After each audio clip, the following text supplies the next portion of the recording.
আসসালামু আলাইকুম। কেমন আছেন সবাই? আশা করছি ভালো আছেন। আল্লাহর রহমতে আমরা অনেক ভালো আছি।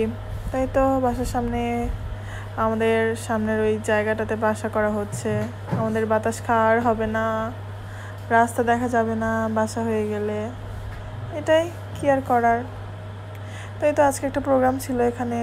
আজকে লাকড়ি চুলোতে রান্না করা হয়েছে একটু স্পেশালিটির জন্য। বুটের ডাল রান্না করা হয়েছে, কলিজা ভুনা করা হয়েছে, কলিজা দিয়ে বুটের ডাল করা হয়েছে, গরুর মাংস করা হয়েছে, কাবাব করা হয়েছে, পোলাও করা হয়েছে। আমি করেছিলাম হচ্ছে চিলি চিকেন। তো চেষ্টা করেছি আপনাদের সাথে শেয়ার করার জন্য। জানি না কে কীভাবে করেন, আমি আমার মতো করে করেছি, যে যেভাবে করে। আমি সব মাংস নিয়েছি। অনেকে মুরগির হচ্ছে বুকের মাংসটা নেয়, তো আমি সব মাংস নিয়েছি, যা ছিল সব নিয়েছি। কারণ এটা আমার আবার একটা বাজে অভ্যাস আছে যে হচ্ছে মুরগি সব চিবোতে খুব ভালো লাগে, তো বসে বসে আমি পরে এগুলো খাইছি। তো সেই কারণে আমি সব মাংস নিয়েছি, যে যেটা খাবে সমস্যা নেই, আমি পরে ছোটো ছোটো মাংসগুলো চিবোয় খাবো। তো সেই জন্য আমি সব মাংসগুলো নিয়েছি। তো এই তো প্রথমে হচ্ছে রসুন একটু হচ্ছে কাঁচামরিচ দিলাম। এরপর হচ্ছে আমি পেঁয়াজটা হচ্ছে এইভাবে বড় বড় করে নিয়েছি, আর ক্যাপসিকাম দিয়েছি। এটা হালকা করে ভেজে নেওয়ার পর হচ্ছে সস দিলাম, একটু লবণ।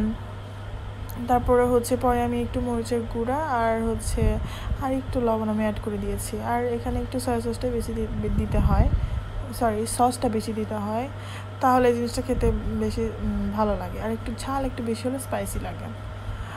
তো যতটুকু পেরেছি আপনাদের সাথে শেয়ার করার জন্য চেষ্টা করেছি। আপনারা কীভাবে করেন অবশ্যই সেটা জানাবেন। সবাই তো খেয়ে অনেক বলছে অনেক মজা হয়েছে।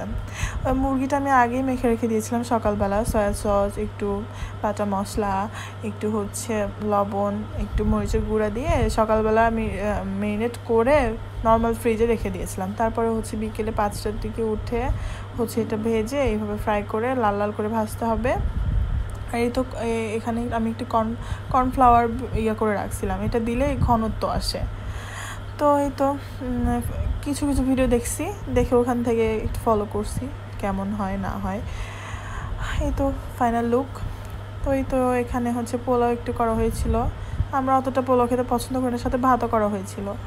তো এই তো হচ্ছে জালি কাবাব করা হয়েছিল, আর ভালোই হয়েছিল, মজাই হয়েছিল। আর আজকে প্রোগ্রামটা হচ্ছে আমার ননদের হচ্ছে অ্যানিভার্সারি ছিল, ফার্স্ট অ্যানিভার্সারি। তো সেই উপলক্ষে এত কিছু আয়োজন, আর একটু কেক আনা হয়েছিল। কেকও তেমন খাওয়া হয় না বাসায়।